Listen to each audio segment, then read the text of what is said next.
بسم اللہ الرحمن الرحیم. Summer vacation class 5.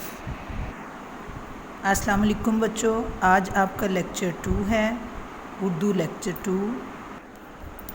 جی بچوں, سب بچے صفحہ نمبر 48 نکالیں. حروف عطف واو اور وہ الفاظ جس میں واو یا اور کا استعمال ہوتا ہے انہیں حروف عطف کہا جاتا ہے. وہ حروف ہیں جو دو اسموں یا دو جملوں کو آپس میں ملائیں. اور مثلا دل و دماغ, کی بورڈ اور ماؤس واو کے استعمال سے دی گئی مثال کے مطابق مرکب الفاظ بنائیں. جی بیٹا, یہ ہیں مفرد الفاظ اور یہ ہیں مرکب الفاظ. اب شام اور سحر ہے تو ہم اس کا بنائیں گے. کچھ الفاظ میں شاموں واو استعمال ہوگا اور کچھ میں اور. شام و سحر, گل بلبل, گلو بلبل. ملک قوم, ملک و قوم.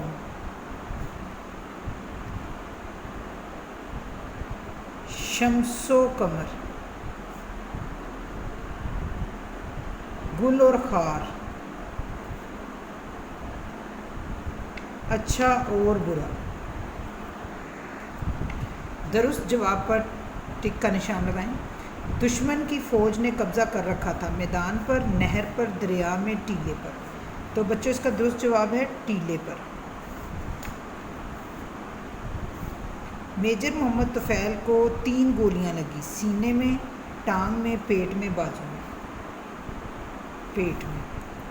سی پی یو کمپیوٹر کو ڈیش کرتا ہے, ٹھیک کرتا ہے, استعمال کرتا ہے, خراب کرتا ہے, کنٹرول کرتا ہے. جی آپ بتائیں کیا ہوگا اس کا آنسر؟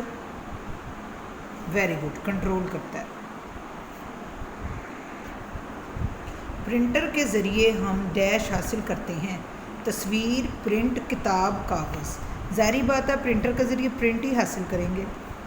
نمک, کان میں نمک کے پانی کے بڑے بڑے ہیں چشمے, جوہر, دریا, تالاب. جی بیٹا آپ نے یہ پڑھا ہوگا کھیوڑا کی سیر سبق. آپ بتائیں کہ کان میں نمک کے جو پانی کے بڑے بڑے کیا ہیں, چشمے ہیں, جوہر ہیں, دریا یا تالاب؟ دریا ہے نہیں, تالاب ہے. پہلی تاریخ کے چاند کو کیا کہتے ہیں؟ ہلال, بدر یا قمر؟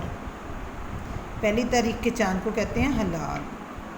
دیہی عوام کی اکثریت کا پیشہ ڈیش ہے.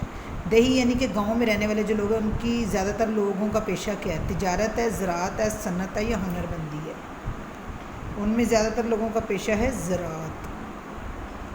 انسان کے لیے درخت ہوتے ہیں مہمان, دوست, مالک, دشمن. دوست.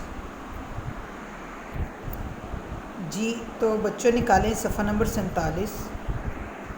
مندرجہ ذیل سوالات کے جوابات لکھیں. ٹوٹ بٹوٹ نے کھیر پکائی کے شاعر کا کیا نام ہے؟ نظم. ٹوٹ بٹوٹ نے کھیر پکائی کے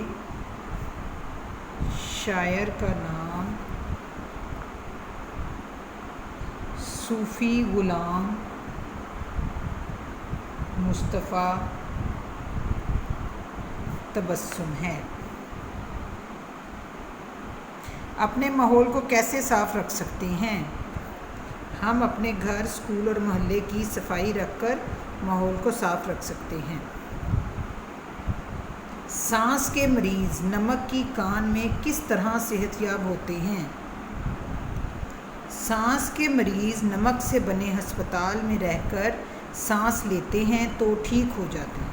اگلا سوال ہے, دشمن پر حملے کے لیے میجر محمد طفیل نے کیا حکمت عملی اختیار کی؟ دشمن پر حملے کے لیے میجر محمد طفیل نے 75 جوانوں کو 3 گروپوں میں تقسیم کیا. 2 گروپ محمد اعظم کے سپرد کیے جو ان کا نائب تھا. تیسرے گروپ کے ساتھ اوپر سے خود حملہ کرنا تھا اور محمد اعظم نے دائیں اور بائیں سے انڈیا کی فوج پر حملہ کرنا تھا. جی بچوں صفحہ نمبر 46 نکالیں. ماحول کو آلودہ کرنے والے کوئی سے 2 اسباب بیان کریں, نیز ماحولیاتی آلودگی کی اقسام بیان کریں.